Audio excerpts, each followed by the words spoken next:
of the most like popular programs that we have, like you said, Promise to Promise.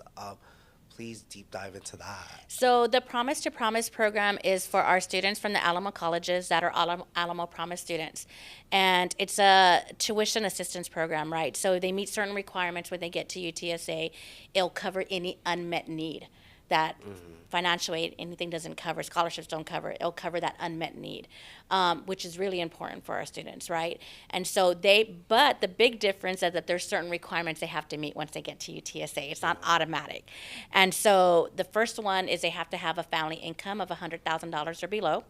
They have to submit their FAFSA or their TASFA by priority deadlines. For the fall. That's always going to be May 1st, and for the spring, it's always November 1st.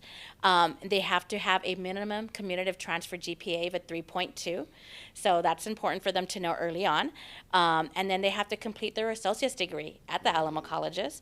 And once they complete it, they have to enroll immediately to UTSA. So if I have a student who's transferring, who is graduating from the Alamo colleges in May or May or August, they have to transfer for the fall semester. Yeah. If they graduate in December, they have to transfer for the spring semester immediately following. And then once they're here at UTSA, they have to enroll full time. And then if they maintain their eligibility, they can get that up to 4 semesters and have that unmet need. And 4 semesters is usually the 2 years that they need to complete here at UTSA. And is there like anything else to know about like Promise to Promise? I think the biggest thing is going to be that you don't have to apply for that program. So there's not a separate application that you have to submit. We had that partnership with your Alamo colleges. So as long as your academic advisor at your Alamo college knows of your intent to transfer to UTSA, we get those names from them. And so when you're ready to transfer, we review that to see if you meet these qualifications. Of course, if you feel like you met qualifications and you didn't get it, you can always connect with our one-stop enrollment office to see maybe why, and they can double check and review it for you as well. Mm-hmm. And one more time, Yes. we're gonna have you name the 5 Alamo colleges? Yeah, Is that right? definitely. So there's Northwest Vista College, Northeast Lakeview College, San Antonio College, St. Philip's College, and Palo Alto College. Yes, and I know like Promise to Promise just happened. About 2 years ago. Mm-hmm. 2 years ago? Yeah, it's been about 2 years already. Wow, and how do you feel like that's like impacted like the Roadrunner community? How has it like changed? Yeah, the school? definitely. So the Alamo Promise program has very different requirements, and so a lot more students qualify for it. Mm-hmm. So now families and students are really thinking about, do I start at UTSA or do I start at the Alamo colleges and maybe get some of this 2 years for free?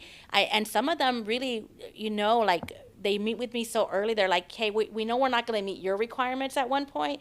Maybe we're not going to meet the income requirement, but we meet it currently at Alamo colleges. So I'm going to start there and then continue coming to UTSA, even though I'm not going to get that program. So it really is impacting families and really having them think about where they want to start, because the Alamo Promise program has a little bit more flexibility in those regards than maybe UTSA does. But definitely, our program is a great program, and we have lots of students taking advantage of that program.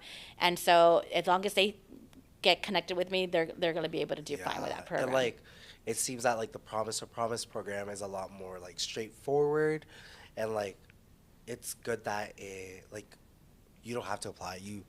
UTSA already has like that information that you're looking into it. And I'm going to clarify, you don't have to apply for the actual Promise program, right? You do have to apply for UTSA, because sometimes that's a little bit of a clarification point we have to do, right?